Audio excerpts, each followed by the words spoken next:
I'm going to guess it's not a drinking cup. It's not a drinking cup. Oh, come on now. You've got to be. Is that a gold-plated jock strap? Gold-plated jock strap. So that was pretty cool. Hello there, Mr. Austin Hedges, now officially a 10-year vet.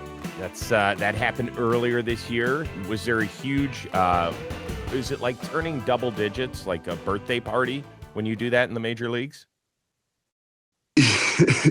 Yeah, a little bit of a birthday party. I even had cake, actually. The Dodgers visiting clubhouse guys that I've known for a long time since my San Diego days took really good care of me. Made a little cake. They made the whole day really special, along with everybody else. Wait a second. So they got you like a cake, and it's like got the little 10 figurine candles in there and the whole bit? Yeah, the whole bit. Got the cake, a little, instead of champagne, obviously Bud Light. And then, a lot of cool gifts from the guys. They made some type of special, had my name on it, had 10 years on it, kind of made out of like cardboard and other stuff, but it was just a cool little thing that I'll be able to make, put in my man cave. Okay. What was the best gift you got? Our travel secretary framed like a cup. I'm going to show you. Framed. I'm going to guess it's not a drinking cup. It's not a drinking cup. Oh, come on now. You've got to be. Is that a gold-plated jock strap? Gold-plated jock strap. So that was pretty cool. Had some guys write me some nice letters and stuff too, which really meant the world to me. But JJ, our travel secretary, made that. He told me even he was spray painting it himself in Goodyear, like outside. But he did a heck of a job, and it's pretty cool. I could only imagine how that conversation went when somebody walked past JJ out in Goodyear with spray can in hand. What's this for? Oh, it's just Hedges' 10-year anniversary cup. Yeah, this is what Hedges going to wear for the rest of his career now. There have been several players, two of whom have no major league experience, two of whom literally have weeks in the show. Connor Griffin of the Pirates, $140 million extension. Kevin McGonigal of the Tigers, $150 million extension. How does that sit with veterans who have grinded throughout this game? Oh, get your money, baby. Hell yeah. Absolutely. Those guys are rich forever. Those guys are so talented. They're going to make it one way or another. I love it. I love it for them, for their families. They earned it. There's no, you don't got to play 10 years to earn it. You're talented. Your organization believes in you. Go get that bag, baby. I freaking love it. I want to see my peers get paid. It is such a hard sport. It is hard to, the guys that haven't even gotten to the big leagues, that's so hard to do. It's hard to get drafted. It's hard to stay in the minor leagues. Obviously, it's hard to get to the big leagues and stay there too, but being a professional baseball player is really, really hard. And obviously they're the cream of the crop for where they're at in their careers, and they're so young. Like, I'm watching these kids, I thought I was talented at 20, 21 years old, and I'm not even close to what these guys are doing. So that means they've been working their butts off since they were probably 5 years old to get to this point, and they earn that money. And now I'm excited to see them go prove why they got paid all that money. And the game is in a really, really good spot. The young talent we have is so exciting for our game. And I'm looking forward to watching all of them grow and become the superstars they're probably going to be. That's nice. I think if I had asked a player that question in the 90s, that's not the response I'm getting. I just want to let you know. I think we've made a lot of strides in the world. Game's young now, man. These guys help us win ball games. Cleveland's the perfect example. You know, we got some couple veterans, but we got a lot of young guys that help us win a lot of games, and they deserve a lot of money. I know we're starting a series with Baltimore, which means your buddy Craig Albernaz is now the manager over there. He was the bench coach for the Guardians. Have you reached out to him because he just took a foul ball to the grill? I've been waiting to see him in person. I know he's going to be looking extra handsome. Not the tallest guy, but he's still handsome. I love Craig Albernaz with all my heart. It's funny because Fry showed me a picture yesterday. I'm looking forward to seeing this thing in action. Maybe we'll get some pictures too. He's sending over Albie a little care package, given they are two of the few men who have truly taken a baseball to the face. So the gist I got was something with the Fry face shot care package, something picture of Fry getting hit, bunch of Tylenol, Advil, Band-Aids. I forget all the other stuff he put in there, but it's a pretty creative little care package that I know Albie's going to get a kick out of it. So they are the facial fracture fraternity. I think that's what we can call them. That's them. I would imagine that there are veneers in there. You know, there should be. Yeah, like a Groupon for veneers, which baseball players, hell, 1 out of every 2 of you have them anyway. So something like that. Statement? Maybe just a surgeon to work on, because obviously David got to have a little bit of nose surgery, and now he's extremely handsome. He wasn't as handsome before, but you know, not everybody gets a free nose job. So maybe Albie will get one of those and get better looking. Yeah. Well, we'll see. So what you're saying is that afterward, Albernaz is going to start looking like an A-list actor. He's going to turn into Bradley Cooper after visiting the surgeon. Oh yeah, he's going to start growing hair and everything. Well, come on, we're not miracle workers here. You might have to call LeBron for that stuff, but we'll see what he can do. All kidding aside, what does it mean to you to get a decade in at the major league level? You know, I was thinking about, like, I knew I was going to have to do some little speech or something on that day, and I was trying to think about what I was going to say, and I'm not very good at planning what to say, so I just winged it per usual, and definitely didn't think, I thought maybe I'd tear up a little bit, definitely teared up a little bit. Everything kind of just came full circle, just started, like, I don't know, just flashbacks of how hard it's been. Really, like, it came to light, and I started just remembering all the little moments where I didn't think I had another year in me, or maybe I thought I had another year in me, but I wasn't quite sure the league thought I had another year in me, because it's not really up to me. And it was really cool. It's really cool. It's probably the one individual thing I'm most proud of in my career.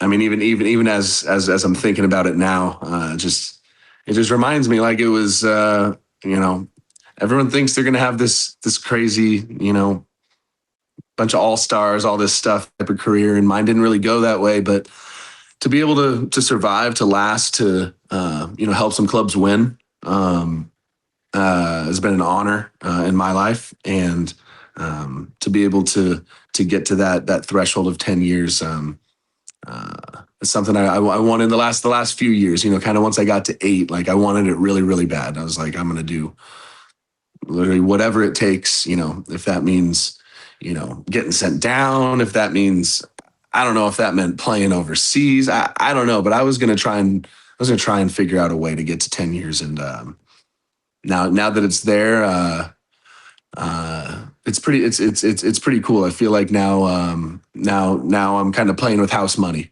and whatever happens is going to happen. You know, I might play for 1 or however long they let me play, but I love the game so much. And it's given me so much, and it's truly just, it really is just such an honor.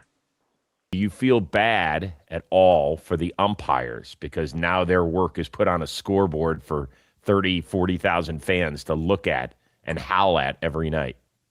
No, I have the utmost respect for the umpires. And I think they've been doing a heck of a job with this adjustment. But no, I don't feel bad for them at all. I don't feel bad for anybody really for anything. Like nothing's personal. That's your job. And there's some accountability to it. So it's great. It's great for the sport. It's great for them. It's going to help them get better. And that's it. Everybody wants to get better, not just the players. The umpires want to be great at their job. And just like when they miss a call and it might be embarrassing, I don't know, it seems like half the time the hitters or the catcher's wrong, and that's embarrassing for them, and the umpire's going to look really good. So, everybody's doing it. Everybody's on the field with thousands of people watching, and there's accountability to it. So all in all, I think it's great for everybody. It's only going to make everybody better at their job. So just real quickly, take me through for instance, you challenge, it gets overturned. Does the umpire say, hey, good job on that? Do they say anything? What's the conversation? It depends. Some guys will say nice, or nothing, just on to the next pitch. To be honest, I'm not even thinking about what they're thinking about it. It's done now. I have another pitch to call. I have another pitch to catch. I'm trying to get this hitter out. Like it's on to the next pitch. That's how baseball works. There's going to be, over the next 10 years, there's going to be a billion more challenges. Somebody's going to miss it. It might be the catcher, the hitter, or the umpire. Somebody's going to miss it. Like, suck it up. It sucks. You got one wrong. On to the next pitch. That's baseball. There's always that next pitch. Yeah, I think we should get WWE on this shit. I think we just got to start celebrating when you win a challenge back there, spike the ball, walk off, flex.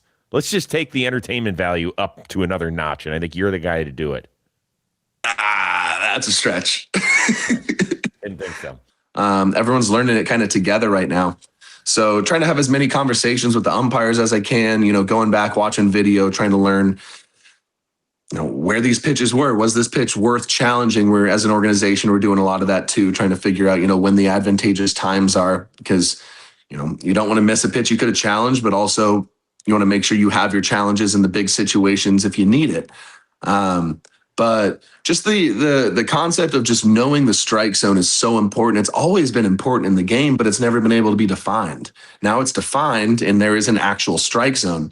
And strike zone awareness as a hitter, catcher, pitcher is extremely important. And I think as the league continues to learn it, it's just, I think the players that know the strike zone the best are going to thrive, and as they should, because it is a skill set that is very, very important.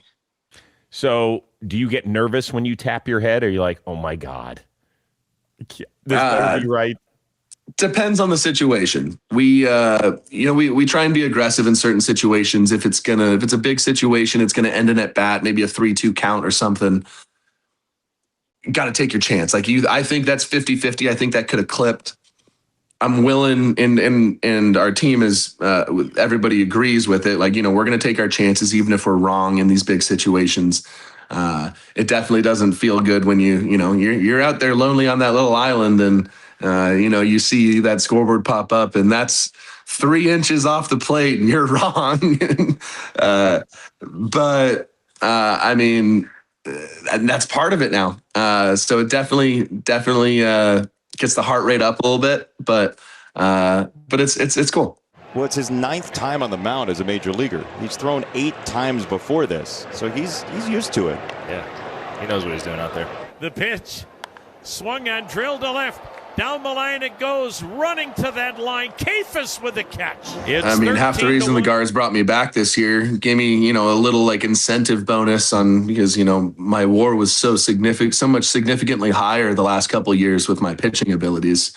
And this league loves WAR, and when there's guys like Shohei Ohtani and Austin Hedges out there in the world that are both pitching and hitting and doing that stuff, you got to find the value. Well, heck, even we're recording this on a day where last night he just pitched. He's scaling things back. You can catch, pitch, and hit in a game. I haven't seen him do that. That's right. Yeah, he doesn't. Yeah, he doesn't even play defense. Right. Right. So you're saying I'm more valuable? I don't really want to be the one. You're saying this. But you're saying this. When you clip this, I just want to make sure it says Chris Rose said this.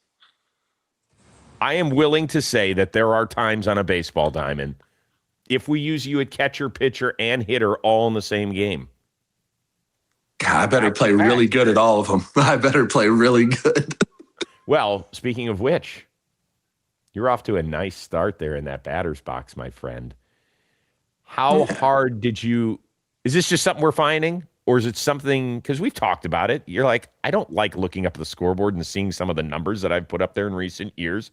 Was it a conscious thing in the offseason for you? Of course. It's been a conscious thing for 10 years now, man. It's been really cool to get off to a good start. Grant Fink, our hitting coach, and I have been working really hard at developing a game plan for every specific at bat. And it's really as simple as that. Just trust in myself, just trust. Like, it's cliche. It's easier said than done. But I've done a good job of executing my plan. I don't have the greatest swing in the world or the greatest bat speed and all that, but if I have a good plan, I can go compete with these arms, and my goodness, are they good? These guys are throwing harder with newer shapes, and guys throwing 100, but they throw 70% slider. It's tough, man. Hitting gets harder every single year. But all you can do is go out there with a good plan and to give yourself a chance. And it's been cool to have a little success to start the year. You still love the game as much as you did when you first started? Even more. I love that. Well, I'm proud of you. Happy to call you a friend. Thank you as always. Continued success. I will see you whether it's in Cleveland or when you come back out here in Anaheim. We'll catch up soon, my friend. I'll look forward to it, brother. You're the best. It's not easy to make the show. What's the best advice you've received on your baseball journey, and who was it from? Just a simple phrase, just be great at what you're good at. I think a lot of guys try to, I'm not saying it's bad to be a well-rounded player, but I think there's as much value in working on things that you're already good at as there is in trying to improve on things that you're bad at. I think you have to know your identity as a player. You have to know what you naturally do well, what comes easy to you, and then try to be as good as you can possibly be at those few things, and allow those things that come naturally to you to set you apart and allow you to have success. Last year, Counts was big on telling me to give myself some grace, and I like that piece of advice only because I'm still figuring that whole phrase out and how to apply it. I think that's super important in such a interesting and difficult game that we play. I've actually been harping on this a little bit more. Get excited when you fail. Be excited by failure, because when you fail, you have the opportunity to learn and get better. You get a lot better from learning from failure than success. Carlos Santana was big for me last year at the end. He just said, you're not working out to produce on the field, you're working out to play 162 games. So I appreciated that one because it gave me a little bit different of an approach to the offseason, I guess. I like that, but being a Guardians fan here, odds are you're going to give up a home run at some point this year. Don't be jumping up and down on the mound. That's not what that means. No, I gave up like 24 homers last year. People take me deep. It happens. It does happen. Especially when you're aggressive in the strike zone. But if you let your emotions kind of get in the way of learning from it, you can be like, I don't want to watch that video of me giving up a homer. But you could go back and be like, okay, I learned something from that you wouldn't have learned if you were emotional and didn't want to look at it. You are working for be the best, but you never say that you are the best. That is more like try to be humble all the time. You never know what can happen, so try to be humble all the time. That is the best advice that somebody give it to me. Joe Madden, early in my career, we had a handshake together about breathing, finding a spot on the bat and breathing in between pitches. So that's the best from a manager. Are you the best? No, I'm not saying. No, it's just that I am trying to be the best in all the things that I do, but I never going to say it. Can we agree you're pretty good? I consider myself like normal. No good, no bad. He's great, okay? I've had enough of that. It's not really like one phrase or one thing that they told me, but I feel like one guy went out of his way to kind of like let me know how to prepare to be a major leaguer for 162 games, and that was Martin Prado when I was with the Marlins. Whenever I have the chance to work out with him in the off season for one off season, that make me understand like what it takes to be an everyday big leaguer. Before I debuted, Cal Ripken sent me a text saying the quicker you can become yourself and be comfortable with yourself, the better it's going to be. And I've played with that up and down my career. I think I lose it sometimes, but like that's like the best advice is like just be yourself. You don't have to be anyone else. When you got the opportunity, prepare for what is coming because preparation gives you confidence, and confidence is what you need to play this game. So I really appreciate what Martin did for me, and many others. You know, many others show me with not telling me anything, but kind of like show me with the way that they prepare. Randy Wolf told me my rookie year, it's not that important. And he was referring to a lot of things. He told me that when we were in AAA together on chart, and then we both were in the big leagues in Detroit. And I'd have a bad outing, and he was like, "It's not that important. Like, you're gonna wake up tomorrow." And didn't really understand it in the moment. In hindsight, yeah, pretty wise. Have there been times where you have had to convince yourself of it? Oh, without a doubt. You know, when I was younger, I put a lot more stress on myself in terms of results, things that were out of my control. You live and die by the box score. You always want to win, but still you understand those get redefined as you get older. Robbie Ray probably told me what I needed at the time about just workload management. It wasn't like a big wisdom saying. It was just kind of, I have a tendency to do too much, especially in my first couple years, and he was really helping me get on a routine and keep your high days high, your low days low, and don't blend them and overlap, and then you'll be ready to go on game day. So that's what I needed young in my career. This was early on. He was just saying how Jim Mauer kind of measured everything. This is like way ahead of his time, but measured everything he put in his body, knew how much water he was drinking, knew what times he was going to eat, like all these things. I was like 18 or 19, and I remember just thinking like, this is a full-time job now. So that's not like some like Confucius wisdom thing, but it was more like applicable. Like I actually changed some things because of that. It's not time to eat right now. No, we're digesting right now. We already ate. Okay, good. Well, for me, it's always time to eat, to be honest. I would just say to trust the process. You know, it's not going to be a smooth road for everyone. I experienced that wholly, and you know, my road was a little bumpy in the beginning. It was smoother than minors, and I got called up to big leagues and it didn't go so good. So I just sticking to my process and just trusting that through time and, you know, reps that it was gonna happen for me. I have to say, just anything my dad told me growing up, just be yourself. Just be you. Everybody else is taken. You're yourself. I like that. Everybody else is taken. I'll go back to when I first got drafted, that first spring training, just getting to be around Travis d'Arnaud, and just kind of feeling overwhelmed, first big league camp. And it kind of just reigns true through everything. It's just at the end of the day, just be yourself, be who you are.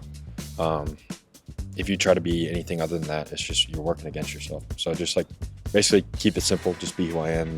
It was actually my mom when I was younger. Should have listened to that advice the past couple of years, but it was you know yourself best.